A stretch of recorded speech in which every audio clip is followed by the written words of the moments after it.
Good morning students. आज हमारा topic है इकोलॉजिकल पिरामिड्स। ब्रिटेन के इकोलॉजिस्ट चार्ल्स सुंदरलैंड एल्टन ने सबसे पहले इकोसिस्टम में प्राणी समुदायों का अध्ययन किया और उन्होंने देखा कि इनके नंबर्स में एक संबंध होता है, और उन्होंने जब उसको एक चित्रीय रूप से निरूपित किया तो देखा कि वो उसकी जो शक्ल है वो पिरामिड के रूप में होती है, और इस वजह से इसको हम इकोलॉजिकल पिरामिड्स कहते हैं। और एल्टन को सम्मान देने के कारण इसे एल्टोनियन पिरामिड भी कहते हैं। ये 3 तरह के होते हैं। पहला जो है वो है पिरामिड ऑफ नंबर्स। अगर हम पिरामिड ऑफ नंबर्स कहते हैं, प्रत्येक पिरामिड का जो तला है वो प्रोड्यूसर या सदैव उत्पादक या प्रोड्यूसर से बना होता है। और जब हम किसी भी पिरामिड के निर्माण के लिए नंबर्स को कंसिडर करते हैं तो ऐसे पिरामिड को हम पिरामिड्स ऑफ नंबर कहते हैं। और इसमें हमेशा नंबर लेते हैं, जैसे प्रोड्यूसर के नंबर लेंगे, प्राइमरी कंज्यूमर के नंबर संख्या लेंगे, सेकेंडरी कंज्यूमर की भी संख्या लेंगे, और टॉप कन्ज्यूमर्स की भी हम संख्या लेंगे। तो अगर हम संख्या की बात करते हैं, बेस मानते हैं, तो इससे बनने वाला पिरामिड जो है पिरामिड्स ऑफ नंबर कहलाता है। एक एग्जाम्पल के तौर पे हम लेते हैं, अगर हम पोन्ड इकोसिस्टम में उत्पादों की को लेते हैं तो उसमें संख्या बहुत हो सकती है। उसमें हरी वनस्पतियाँ आ सकती हैं, उसमें प्लैंकटॉन्स आ सकते हैं, और इनकी संख्या बहुत अधिक होती है किसी भी पोन्ड सिस्टम में। और इसकी तुलना में जब हम प्राइमरी कंज्यूमर लेते हैं, जो कि इनको प्लैंकटॉन या हरी जो पौधे हैं उनको खाती हैं, उनकी संख्या इसकी तुलना में कम होती है। तो अगर प्रोड्यूसर बड़ी जो आयत है वो बड़ी उससे हमने दिखाया हुआ है, तो प्राइमरी कंज्यूमर की संख्या उससे कम होगी और उसका आयत पहले वाले प्रोड्यूसर से छोटा होता है। और इन छोटी मछलियों पर डिपेंड सेकेंडरी जो कंज्यूमर हैं, बड़ी मछलियाँ हैं, उनकी संख्या इससे और कम होगी। तो जब हम उसको आयत से दिखाएंगे तो उसका आयत इस प्राइमरी कंज्यूमर से भी छोटा होता है। जैसा कि हमने फूड चेन और एनर्जी लेवल में बताया था कि हर में 10% जो है एनर्जी कम ही बचती है, तो इनकी जो संख्या है भी नेचुरली जब एनर्जी ही कम बचती है तो उनकी संख्या भी कम होती चली जाती है। और टॉप कार्निवर तो बहुत ही कम होते हैं।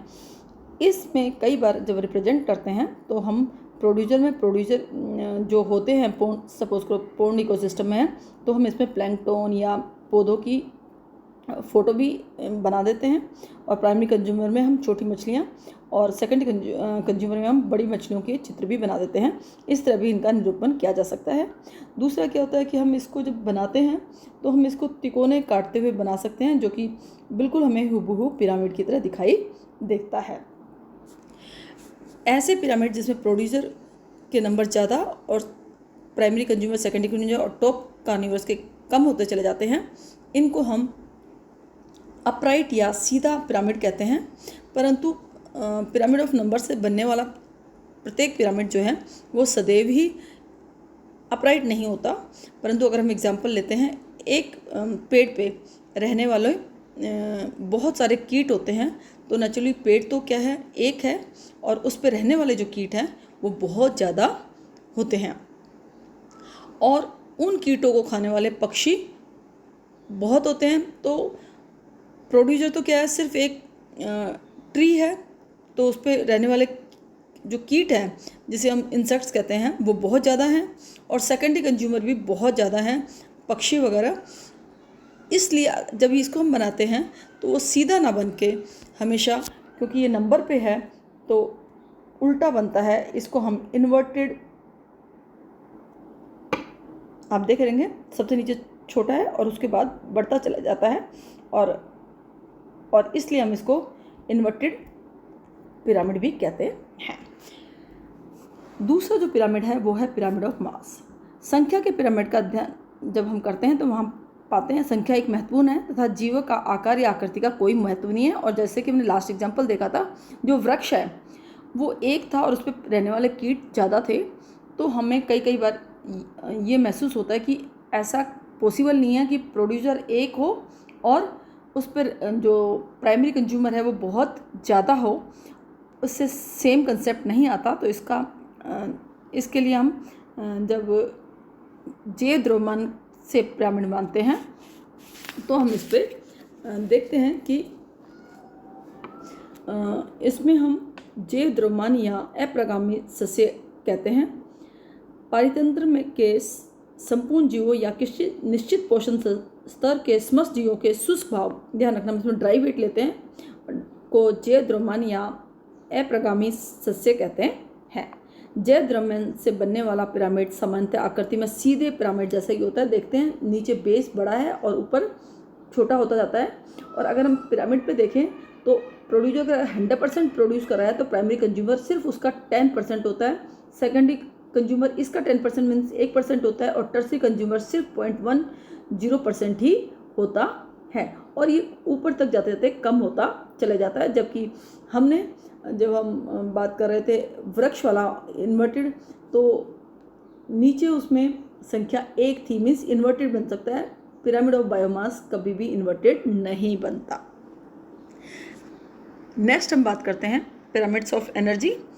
तो बहुत बार जीवों के जैव भार का पिरामिड भी अगले स्तर पोषण स्तर को उपलब्ध हो सकने वाली ऊर्जा या भोजन का सही अनुमान नहीं देता, क्योंकि इस द्रव्यमान में बहुत सा अनुपयोगी भाग भी होता है जो अगले पोषण स्तर पर काम नहीं लिया जाता। जैसे अगर हम किसी जानवर की बात करें तो उनकी अस्थियां हैं, बाल हैं, खुर हैं, नाखून हैं, वो अगली जनरेशन तक नहीं जाता, अगले पोषण स्तर के लिए उपयोगी नहीं है। ऐसे में जैव भार के स्थान पर ऊर्जा का पिरामिड यूज करते हैं। इस कार्य हेतु सीधे उपलब्ध जैव द्रव्यमान को ऊर्जा में बदलकर दर्शाया जाता है। इसके लिए प्रत्येक शुष्क भार को, जो हमने वहाँ ड्राई वेट लिया था, उसको 4.5 से गुना करके किलो कैलोरी जो है KCl ज्ञात की जाती है। और अगर हम इकोसिस्टम में भोजन या ऊर्जा उत्पादन की दर को नापें तो ये हमारे लिए सबसे अच्छा पिरामिड बनाने का तरीका होगा, जो कि हम इसमें देख सकते हैं। अब हम जब बात कर रहे हैं कि परितंत्र में कुछ भी स्थिर नहीं है, जंतु चलायमान है और अनेक प्रकार से वनस्पति और अपने वातावरण में अंतःक्रिया करता है, तो इनका इकोसिस्टम का नियंत्रण कैसे होता है। वनस्पतियाँ मृदा से जल व लवण वायु से CO2 सोखती हैं, और नेचुरली जो एबायोटिक फैक्टर हैं वो भी बहुत इकोसिस्टम पे बहुत अधिक प्रभाव डालते हैं। इन सब के उपरांत भी एक इकोसिस्टम जो सिस्टम है वो स्टेबल दिखाई देता है। इसका जो है उनके अंदर अपने आप को स्थिर रखने की प्रवृत्ति है। जैव तंत्रों की परिवर्तन का प्रतिरोध करने या स्वयं को स्थिर साम्यावस्था में रखने की प्रवृत्ति को हम होम्योस्टेसिस कहते हैं, क्योंकि होम्यो का मतलब है सेम और स्टेसिस मीन स्टैंडिंग, मतलब जैसी परिस्थितियां हैं जैसे हैं उसी स्थिति में रखने को हम होम्योस्टेसिस कहते हैं। और एक इकोसिस्टम जो है वो कितने भी चलामान हो, दूसरे घटक कैसे भी हों, वो अपने इकोसिस्टम को मेंटेन करता है।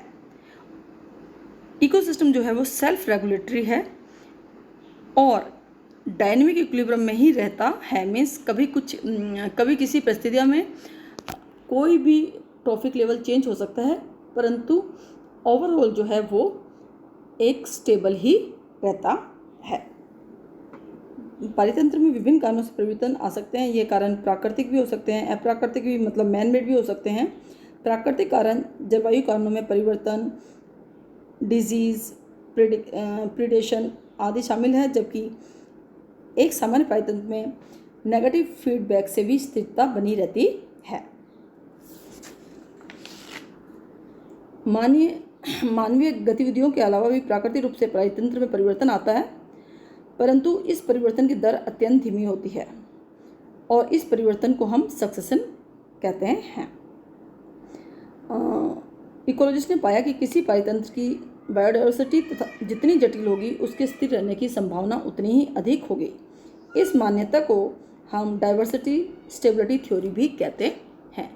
इसके साथ ही हमारा जो इकोसिस्टम वाला है अवधारणा, घटक व ऊर्जा प्रभाव, वो चैप्टर ख़त्म हो जाता है। नेक्स्ट लेक्चर में हम नेक्स्ट टॉपिक पे चर्चा करेंगे।